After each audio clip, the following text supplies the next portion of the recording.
Joining us here on the Rich Eisen Show is Brad Faxon. How are you, Brad? Great, Rich. How are you? Good to talk to you. It's been a while since I was hanging out with you and Andrade at your awesome annual events, and I still receive the mailings, and what you guys do for kids is amazing, Brad. Really is. Well, thanks, and I'm glad you were a part of it. We had a pretty good run there with some of the greatest celebrities and athletes, and just we were lucky to have everybody like you come to Rhode Island to help us raise money for kids. It was just amazing. And we'll get more on how folks can get involved later on in our chat. But I do want to get first and foremost to the topic du jour. And that is, what Mickelson did over the weekend. And we will talk about Koepka because obviously he deserves to have the mention. But what do you think of Mickelson and how he handled the weekend's events, Brad? Well, it's interesting, Rich, that you'd start off with Mickelson as the topic, because I've been asked by, I've done a couple media shows this morning, and say Wingo and Golick asked me, who's going to remember, what's going to be remembered the most? Will it be Koepka's repeat victory, the USGA and kind of their gaffe again, or Phil Mickelson? And I think Mickelson's winning this by a landslide. Yeah, I know. We that's, I guess, great radio shows, if you will, think alike. I mean, you want to ask the poll question of Brad Faxon? Yeah, Brad, we're kind of asking the same thing. What are you going to remember most? The course conditions, Phil's controversy, or Koepka going back to back? No, unfortunately, it's going to be Phil by a landslide in the statement that he made. And, I said on the air on our opening yesterday that I don't know that this was totally premeditated, but I think it was calculated. And what I mean by that was he was trying to make a statement to the USGA that they've gone overboard recently. They've made some mistakes, not only in 2004 at Shinnecock on the 7th hole, but also with their course set up and maybe the choices in the golf courses like Erin Hills last year or Chambers Bay 3 years ago. And, Mickelson's been the bridesmaid 6 times in the U.S. Open, 4 times in the state of New York. But I don't know that he's getting over this putt on the 13th hole for bogey, thinking I'm going to hit this by intentionally so that I can run after it and one time it back up and get out of here. I think there was, he reached the boiling point. He had a few things happen in the round. He wasn't playing particularly well. And he knew that ball was going to roll off the green, and then kind of figured out where it was going to end up was not in a good spot. So instead of stopping it, he hit it while it was in motion. And what's unbelievable is, there is a penalty for hitting a ball in motion, and it can happen in a lot of different situations. But I think when you stop the ball intentionally, that would be disqualification. He might have known that. But if you watched his actions afterwards with Beef Johnson as his partner, and how they laughed about it, and then kind of how he stumbled through a couple different interviews, I don't think he really realized at the time what he was doing, other than I'm going to make a fool of myself if this ball goes down there. Because he simply could have just taken an unplayable lie and re-hit the putt. He could have, and then just for him to say that he knew the rule at the time, which is something that Beef did not back up, it's just terribly unfortunate, Brad. And and then folks like yourself, as well as the USGA, now have to stand in the firing line saying, do you think he was telling the truth or not? And whether that matters. Do you think then let me put it this way. Do you think he should have withdrawn, Brad?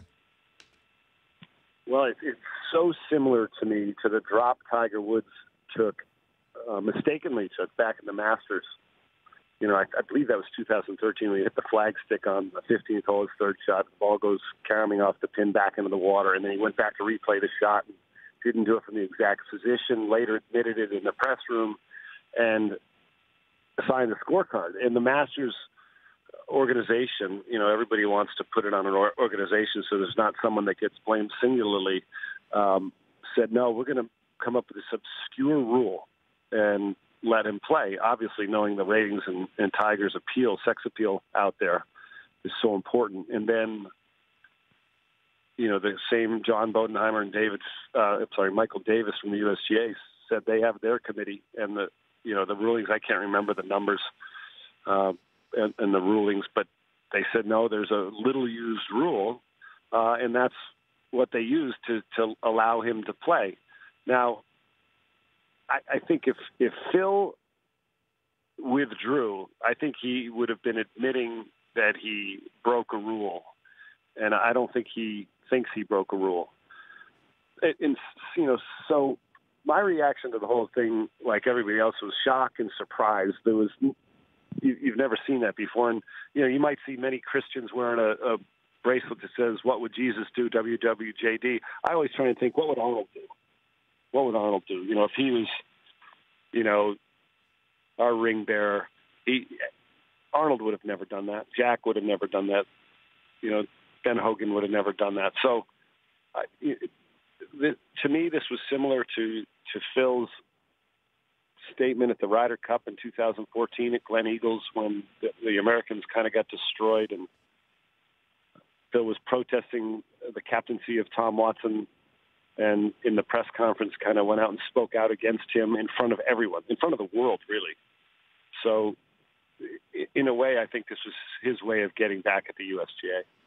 Brad Faxon here on the Rich Eisen Show, and I think part and parcel of why this is still being talked about instead of Brooks Koepka is because it is just part of a larger picture as to what the USGA wants the U.S. Open to be. What do they want it to be, Brad? What does the U.S. do they want it to be the toughest tournament on planet Earth? Do they want it to be a situation where the best players in the world are brought to their knees and that it's the course that wins? I'm wondering what is the answer to that question?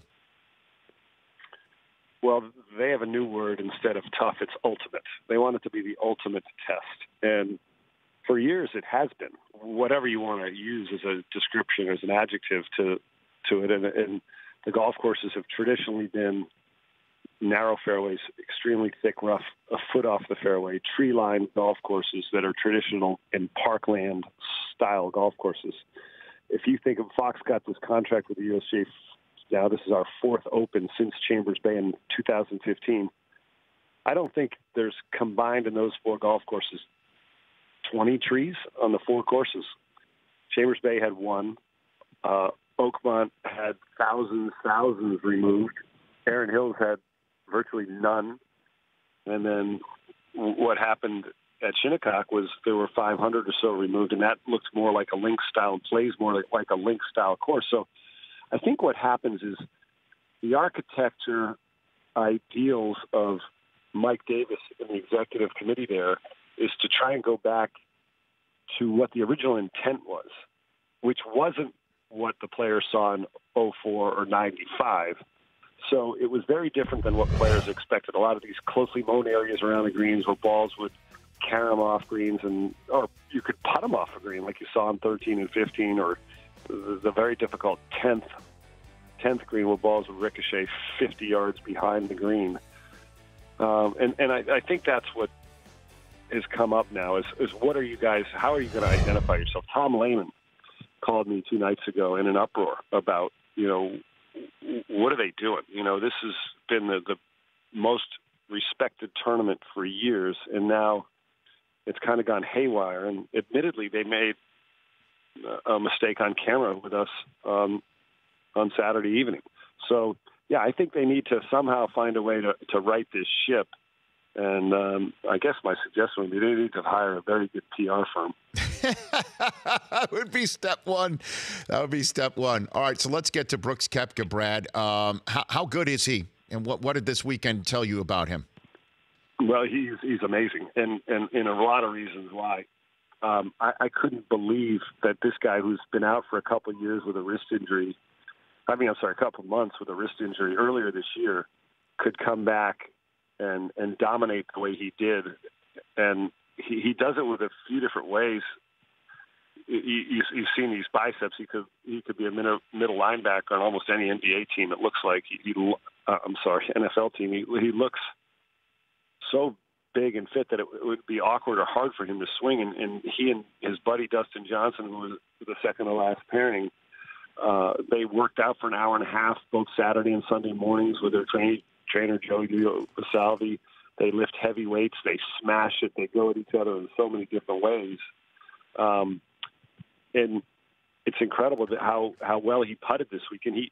The reason why he won is the same reason why Tiger Woods dominated in his era, and why Dustin Johnson won at Oakmont, the Open 2 years ago, and that was by the proximity to the pin from what we call approach shots from 150 to 225 yards. He just kept lacing iron shots close. He was second for the week in the putting stats, strokes gained. He didn't really hit a lot of fairways, but he could muscle it out. I don't know if you saw some of the shots from some of this rough that's just so thick, but it was impressive, wasn't it?